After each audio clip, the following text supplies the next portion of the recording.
Bonjour ou bonsoir à vous en fonction de l'heure à laquelle vous me suivez. Je suis Dr Nyabanassi, chirurgien dentiste également écrivaine.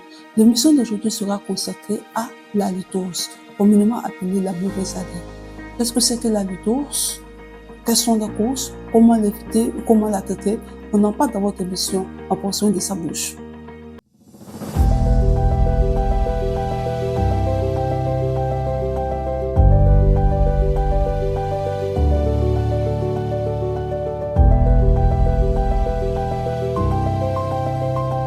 Qu'est-ce que c'est que la lithose? La lithose, communément appelée la mauvaise haleine, est une odeur désagréable émanant de la bouche. Elle peut être temporaire ou permanente, mais elle affecte la qualité de vie de la personne qui en souffre et surtout les interactions sociales. Alors, la lithose est due à plusieurs causes que nous allons regrouper en deux catégories. Nous avons les causes buccales et les causes non buccales. Donc, au niveau buccal, la lithose peut être due à une mauvaise hygiène bucco-dentaire.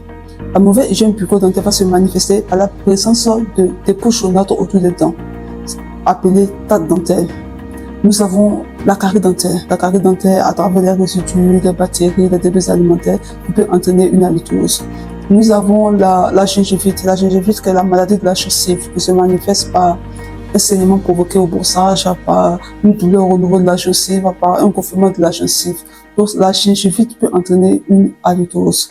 À cela, nous avons aussi la parodontite. La parodontite, qui est la maladie tient des tissus de la dent.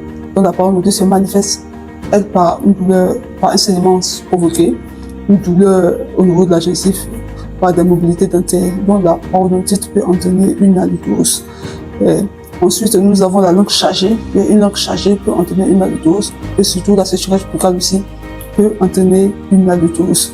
À côté de ces causes buccales, nous avons des causes non buccales qui peuvent provoquer également une halitose. Donc, au niveau des causes non buccales, nous avons premièrement l'alimentation peut entraîner une halitose, la consommation de certains aliments, la consommation de certaines boissons peut entraîner une halitose, la prise de certains médicaments également peut entraîner une halitose. Certaines affections ORL telles que la sinusitis peut provoquer une halitose.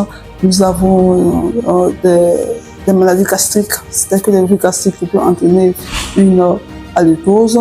Nous avons certaines maladies chroniques telles que le diabète aussi qui peuvent entraîner une halitose. Alors, lorsque vous avez des présomptions ou lorsque vous pensez que vous souffrez d'halitose, c'est-à-dire par exemple lorsque vous avez pris la paume de la main, vous avez bouché le nez et la bouche et que vous avez senti vos haleines et que selon vous, vous souffrez d'halitose, ou même que vous avez léché le poignet et que vous avez senti, et selon vous, vous sentez une odeur désagréable et que vous pensez que vous souffrez d'halitose, je vous encourage à vous rendre à consulter rapidement un chirurgien dentiste ou un professionnel de la santé qui vérifiera, qui posera les diagnostics.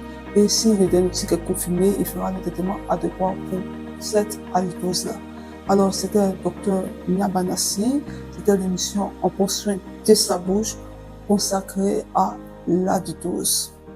Excellente journée ou soirée à vous.